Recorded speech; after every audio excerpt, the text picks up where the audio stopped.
Hi there YouTube, Mark Verheer here with a video.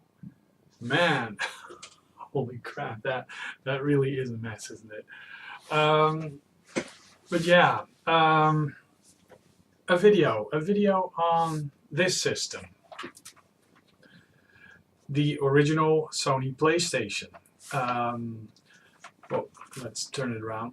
The original Sony Playstation. It's a CD-based system that was released 20 years ago in Japan and almost at the same time in Europe. At least I got one pretty early on. This is an NTSC model. I think this is actually the one that I got from Crow.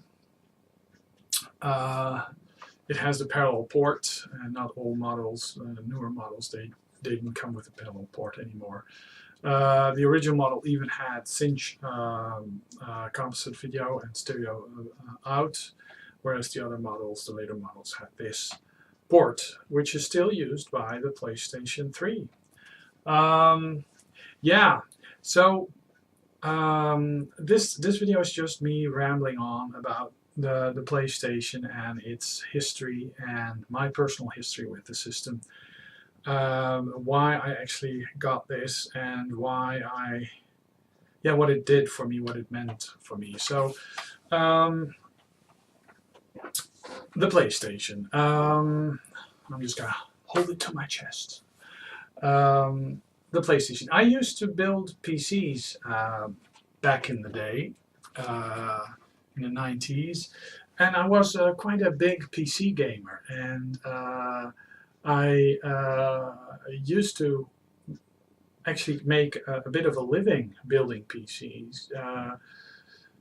For one, it gave me some extra money for my studies. I was in university at the time, and on the other hand, it allowed me to actually be able to build newer PCs for myself and buy newer components just to keep my gaming rig up to date with the most modern components, because back then, especially halfway through the 90s, gaming PC speeds went up. Moore's law. It was just very prevalent then. I mean, build a PC, buy a new gaming rig, and a month, 2 months later, it would be obsolete, and you would not be able to buy or play the newest games on it.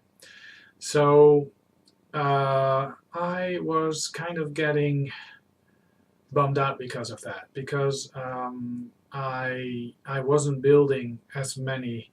I got a regular job, my first job in hospital, and I didn't have the time to just test and build all these PCs. So basically I gave up on PC building, but still wanted to play my game. So I ended up having two PCs at one point.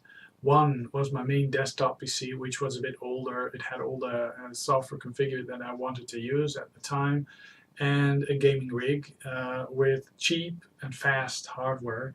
And I believe it was during that time that the Voodoo 1, Voodoo 2, perhaps even Voodoo 3 3D graphics accelerators became more and more prevalent. But they were very expensive, and if you compare that to the cost of a PlayStation, the PlayStation actually was the most cost-effective way to still continue to play games, and without having to worry that you weren't able to, keep up, not be able to keep up the game. So this, combined with this, basically allowed you to continue to enjoy the latest and the greatest games without having to worry about, is my graphics card fast enough? Oh, I have this wrong sound card and stuff. So basically this is what got me into gaming. And the story behind the Sony PlayStation, I mean, a lot of people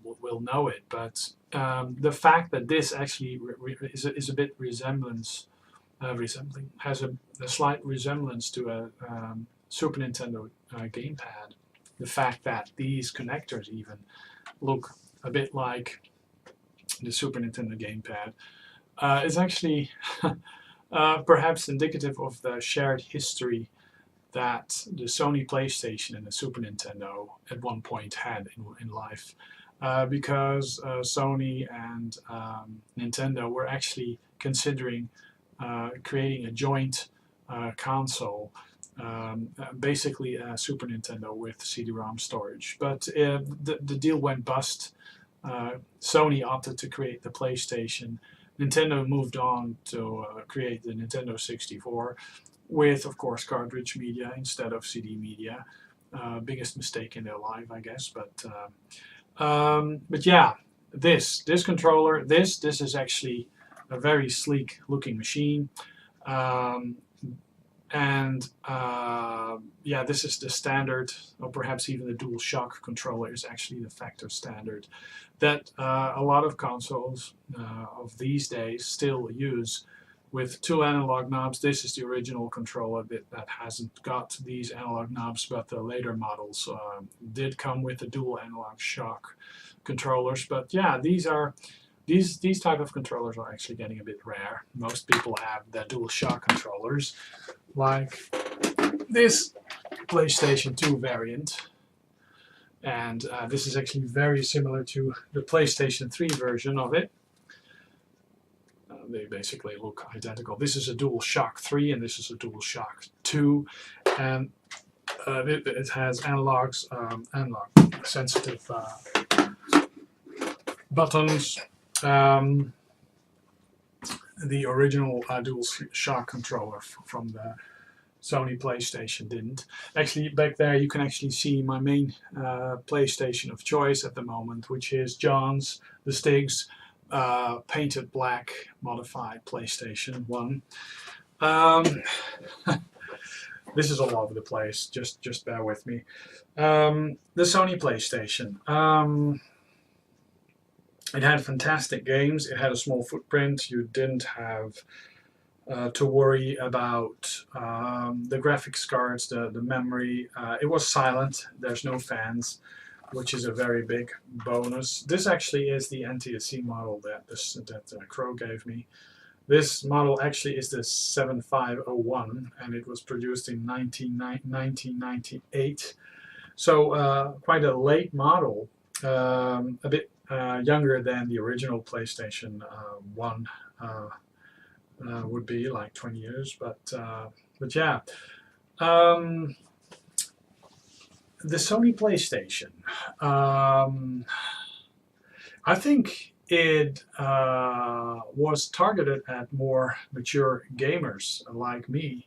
You know, I was in my early 20s and I really loved the type of games that were possible. Lara Croft. You know, in PC gaming, you had the Commander Keen series, Doom and stuff, and games are becoming more and more large, and the games on compact disc came out, CD-ROM, but it would always be a mess trying to install them and stuff. And with the PlayStation, you just, you know, got your disc and popped in a disc and just, you know, and just went from there. It just worked. The only thing you had to worry about is, of course, your being able to save your games, and you have to have, you had to have enough memory cards to be able to use it. And I actually got these type of cards, which are actually memory banked third-party save cards, and this actually has a little counter, and it has 8 memory cards stored into one. So yeah, I use that on the original PlayStation a lot. Yeah, games like Lara Croft Tomb Raider, Ridge Racer, Gran Turismo, Spyro the Dragon, well, a lot of classics, Final Fantasy, a lot of great games came out for the system, and you know, for me, being a Sony brand, you know, it's a PlayStation, you had magazines, it really, to me, almost felt like you had compact discs, the de facto standard for audio. You had DVDs coming out that were also, becoming big. I actually got one of the first DVD players, and the PlayStation brand also seemed to be something like that. A standard for gaming. So it wasn't really weird to invest in the PlayStation and games. Actually, I swapped a Nintendo 64, an extra Nintendo 64. I swapped for a place. No, one of my PlayStations I swapped for a Nintendo 64. I actually had multiple, and because the Nintendo had 64-bit and it was supposed to be superior. Well, it has great games, but the PlayStation really has the most games.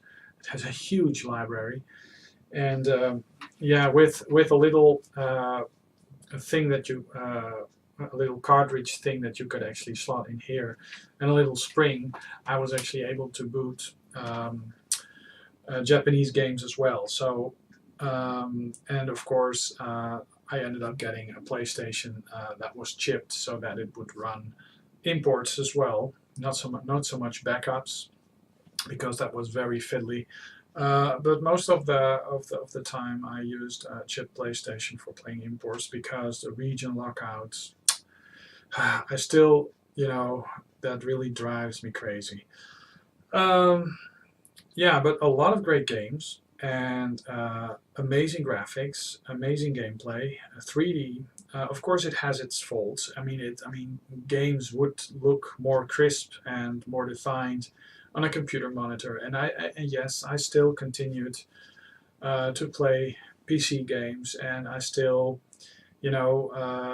kept up somewhat with the hardware iterations, but I didn't just do the top of the line thing anymore, because that was just getting crazy. Still is a bit, but it seems to have slowed down. Yeah, and ever since 2000, I believe. It is possible to make computer systems last a lot longer these days. Somehow the hardware iterations have slowed down a little, or there's so much power in these systems that it's just not. I don't know. It's. I'm just sitting here with a PlayStation in my hands. So the PlayStation, yeah. What I like about the brand is actually that what I told before, it being put on the market like the de facto standard for gaming on CDs, actually came true, because when they released the PlayStation 2, which also of course is part of the heritage, the PlayStation 2, the big chunky PlayStation 2. I've got quite a few, and I've actually modified them with an adapter. This is actually an Ethernet phone adapter with a hard drive inside. But yeah, these were amazing DVD players, and a lot of people actually bought them as DVD players, but they were backwards compatible. They were backwards compatible with the original Sony discs, and that was a huge thing, because that really showed that games on disc with a PlayStation brand would always play on a PlayStation system. Yeah, the PlayStation 2 really had a huge jump in graphics. Amazing, and it really showed what was possible on the DVD media. More elaborate game worlds, faster graphics, better AI, and with the PlayStation 3, backwards compatibility still was big. It would be able to play the PlayStation 1, PlayStation 2, and even the PlayStation, of course, but the PlayStation 3 discs. But Sony made a big error. They were with their PlayStation 2 and PlayStation 3. They became arrogant, and they more or less marketed the PlayStation 3 as the must-have machine at a way too high price without any of the software that was available for it, specific for the PlayStation 3. So you could play your PlayStation 2 and your PlayStation 1 games, but Blu-rays, but no specific PlayStation 3 games. And that was the case for a long time. And I believe that with the introduction of the PlayStation 3, Sony actually started losing money on consoles. With the PlayStation 1, the PlayStation 2, they made money on consoles, but with the PlayStation 3, they actually lost money, started losing money on consoles. I'm not sure if that is still the case with the slim or the smaller versions of the PlayStation 3, but it must be the case with the PlayStation 4. But yeah, backwards compatibility, always a big thing. That was removed from the PlayStation 3. I actually have no working PlayStation 3 model that is able to play a PlayStation 2 game, so I have a huge stack. Actually, there's 3 sitting over here. One in the game room and a whole shitload of slims, just to be able to play my PlayStation 2 library. Because looking at the game room, I think that's actually the largest game collection that I have, the PlayStation. I was a big fan of Xbox and Xbox 360, so those systems also have a lot of discs. And for some reason, I didn't buy many PlayStation 3 discs, which I actually am still. Actually, I think that will actually be my collection focus for now. PlayStation 3, just catching up on that, and Xbox One, because I did buy an Xbox One. I didn't buy a PlayStation 4. I don't see the need for me to get a PlayStation 4. There's still no killer apps for it. I may actually end up getting a PlayStation 4 eventually. But with the PlayStation, especially with ever since the PlayStation 3, I tend to go with the second hardware iteration of that brand. So it may actually end up being a PlayStation 4 Slim or something, with better integrated graphics, or a system with a smaller footprint. Yeah, I may actually have to go for that. I'm not sure, but a lot of the games that I did get were for the Xbox One, the new games, and the Wii U. So yeah, PlayStation. This is just me, rambling on about the PlayStation, why it is important to me. I think it's still an important brand. I got Vita. I got the original PSP. The original PSP. I mean, I'm quite a fan of the brand, but also I'm a fan of the Nintendo. I am agnostic. I mean, I'm not a fanboy of any system, but Sony, anything with the letter Sony on it, yeah, used to stand for quality and consumer support and stuff. So yeah, I mean, Walkman, Sony, Discman, Sony, CD-ROM, DVD, Sony, Philips. A proper gaming system with CD-ROM, Sony. I mean, of course, yeah, you had the Saturn with the CD-ROM, you had the 3DO with the CD-ROM, but Sony had such an enormous library of games, and such fun games, and such diverse type of games, and so dedicated to the new 3D graphics, that it really,